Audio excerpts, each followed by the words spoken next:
Murder is darkness. Time is an interesting thing. 14 years, 11 months, and 20 days. No matter how much of it has passed, I didn't want to go at first. there will always be that one day. And Linda says we need to. That one location. It was pretty tough. That always sticks in your mind. You know, if a person ever has the darkest moments in their life, that's it. For Everett and Linda Donaldson, that day was brought back today. You really have to reach into your depths of your soul. March 18th, 1996. It's evil. The day Everett's daughter's body was found. Investigators say Chester Todd picked her up at a Commerce City bar, brutally murdered her, then dropped her here. Back then, investigators said Todd likely committed similar crimes. It gave us pause and made us start to look at him as a possible candidate for serial killer. Today, police couldn't elaborate. And I can't comment about that. But they, like many others, know today is about much more. It's been a mystery truly to where he has been for so many years. And we are certainly pleased to learn of the arrest. No one could be as pleased as Sherry's parents. A lot of relief. Yes, time has a funny way of changing things, and today, the timing was just right. I'm thrilled. I'm thrilled that this man is going to finally be incarcerated, and hopefully for the rest of his life.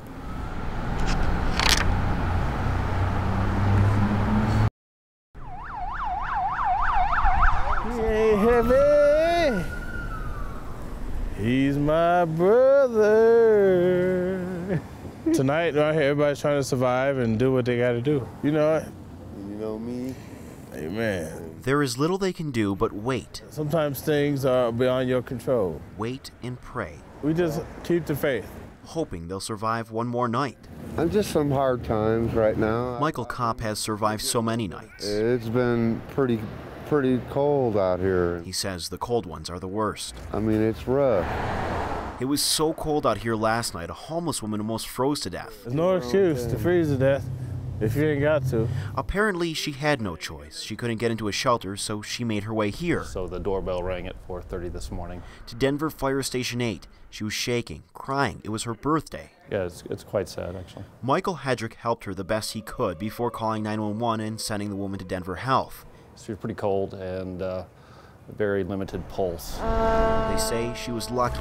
It's a rough ball game. It's cold. People in her situation will tell you luck is all they've got some nights. You know, you can't really judge nobody, you know. It is something to be thankful for. That I'm still alive. Because out here, simple is how they survive. He's my brother. In Denver, this is Kevin Torres, 9 News. Yeah, this best.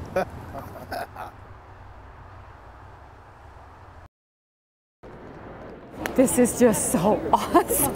All right, let's get the family together. Okay, hang on just a second. Did you talk to Tim? That's Tim. Good, good. How about Boots? Boots should be here. Excellent. What about the other brothers and sisters? There's 9 of you, right? 2 of them live out of state and they're not here. Ah, okay, no worries. Still a good crowd. You excited? Will he be coming up? How excited? Just a little. Thought so. This is so awesome, awesome, awesome. Yes, it is. Imagine waiting for your loved one to come home just like those miners' families did. It's something special. A miracle has happened. Those guys have been under there for so stinking long, and they're coming up. And my brother helped do that. It's probably been a while since Julie has been this excited about seeing her brother. His approach is coming. There he is. But let's hold that excitement back for just a couple more seconds, okay? Okay. Thanks, Julie. Anyways, Jeff's family stood in line side by side. And you need a medium? Wearing matching shirts, waiting. Can we see him? Can we see him? She couldn't hold it back. Waiting for Jeff's arrival. Chile. We got him out in Chile. And when he finally came, well, this pretty much sums it up. You're so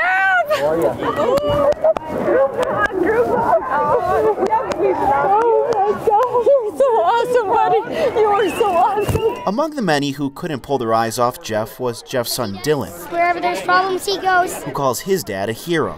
No, we're not. We just do our job every day. The real hero, as I've said before, there was one gentleman in that mine that took control, and for 14 days had 33 guys live on 1 can of tuna fish a day. Jeff also thinks his colleagues are heroes. The other 3 men from Colorado who helped drill that hole and ultimately helped save those miners. War strike and express, what I feel over there, and I'm so happy we do it 100% right. Amazing to be a part of something so important. Really glad we could help out. Couldn't be happier for the families down there. I've worked in mining. I know how my family feels when I get home, how much they miss me.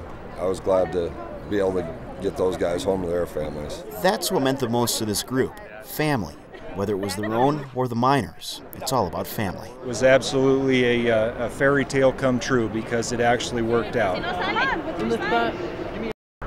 It's just really a natural and a very, very special place when you're here. The mountains that straddle the Arkansas Valley through Chaffee County You feel centered here. tend to hide a graveyard of forgotten farms. There's a lot of farms and ranches that are being sold and split up. Along a rural stretch of Highway 50. Pretty rural. It doesn't feel rural because we're right on Highway 50, but There is one farm. And it's just been a kind of an icon in our valley. That has survived what so many other farms have not. Come on.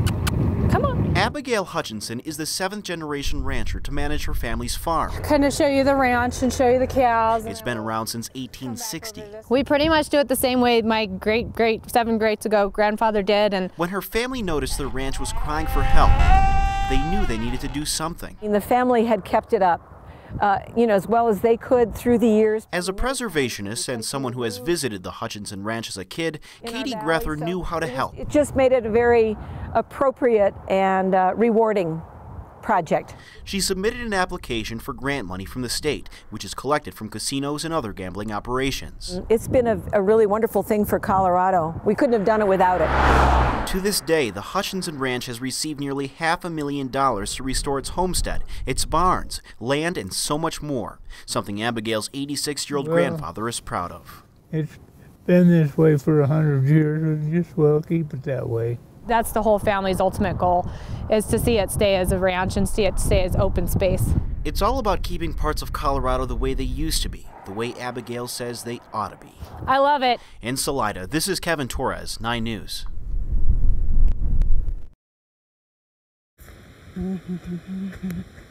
It's a nice, quiet neighborhood. Something is missing near the corner of Otis Court and Reno Drive. I was shocked. And no one seems to know where it went. Where everybody watches out for each other. Where they went. Because I think they're cute. They are gnomes. Somebody stole my gnomes. Martin Gibson's gnomes, to be exact. They're supposed to bring you good luck. And sometime in the middle of the night, their luck ran out. That's why I was laughing.